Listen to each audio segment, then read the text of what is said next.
Good morning. Ngayong araw nga, ang aga magising ng mami an ninyo. Paano ba naman kasi ang aga dumating nitong parcel na to? Nauna pa yata akong tumilaok dito sa manok ng anak ko.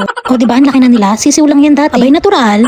Sinilip ko na rin yung mga beta fish ko. Na-addict talaga ako silang titigan. Ang kukulay kasi nila. Nagiging stress reliever ko na silang mga mi. Dalawa pa nga lang silang mga nasa bote. Wala pa kasi akong pambili ng aquarium na maliit. Hindi kasi sila pwedeng pagsamahin. Mga territorial kasi sila. Mag-aaway-away kasi yung mga yan pag pinagsama-sama. Pero yung mga female beta, ang alam ko, pwede silang pagsamasamahin. Hindi naman kasi sila ganun ka-agresibo. Kaya pwede silang pagsamasamahin sa isang tank. Unlike sa mga male beta, masyadong mga agresibo yung mga yan. Dalawang rose tail yung nabili ko. Guys, yung mga expert dyan sa beta, rose tail ba to? Comment nyo na lang sa baba kung tama ako. Ilang araw pa lang kasi sila sa akin. Nung nag-search ako, kamukha niya yung mustard rose tail. Haggard version nga lang. Ang tanghali naman, may dumating ulit akong parcel. Mga gamit nga pala to para sa pisonet namin.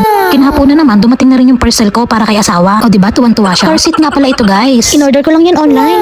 Matagal niya na kasing request yan. Kaya ayan, di na siya nag-aksaya ng oras. Nagpunta na siya agad sa parkingan. Ikakabit niya na daw. Kaya sumama ako para may content din ako. Pagdating niya sa sasakyan, di na siya nagpatumpik-tumpik pa. Boom, karaka-raka. Sinimulan niya na agad. Una niyang inalis yung para sa ulunan. Tapos binaklas niya na rin yung upuan. Kailangan muna kasing alisin yung cover. Mga nakatali kasi yan sa likod. Okay pa namang yung cover na yan. Gusto nyo, sa inyo na lang. May amoy nga lang. Iba't ibang wewet na kasi umupo dyan. Sunod naman na aalisin niya ay yung sandalan. Meron nga palang 3 tornilyo dyan na kailangan yung alisin. Tapos ginilid niya lang yung seatbelt para mabilis niya maangat yung sandalan. O diba, parang andali. Akala nyo lang yun. Aray ka. Pero kung wala naman kayong seat cover na ganyan na nakakabit, hindi nyo na kailangan baklasin yung mga upuan.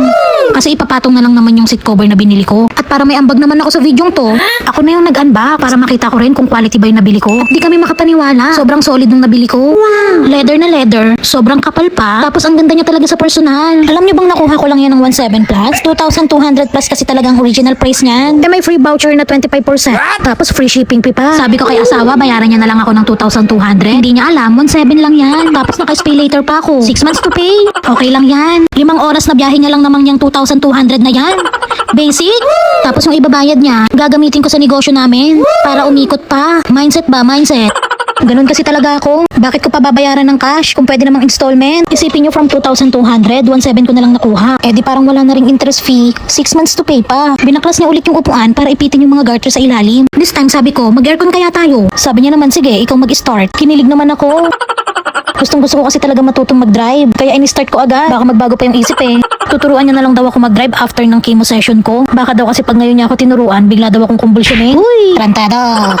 Ang intindihin ko lang daw muna ay kumain ng kumain at magpalakas. Mangangayayat na naman daw kasi ako sa susunod na session ko. Ayan guys, patapos na kami. Alam niyo bang lahat ng mapasilip dyan, gandang-ganda sa bagong seat cover namin? At ayan na siya nung natapos kami. O diba, lakas makasyala. Tapos sinabayan pa ng leather na matting. Nabili ko lang din yan online. Sa murang halaga.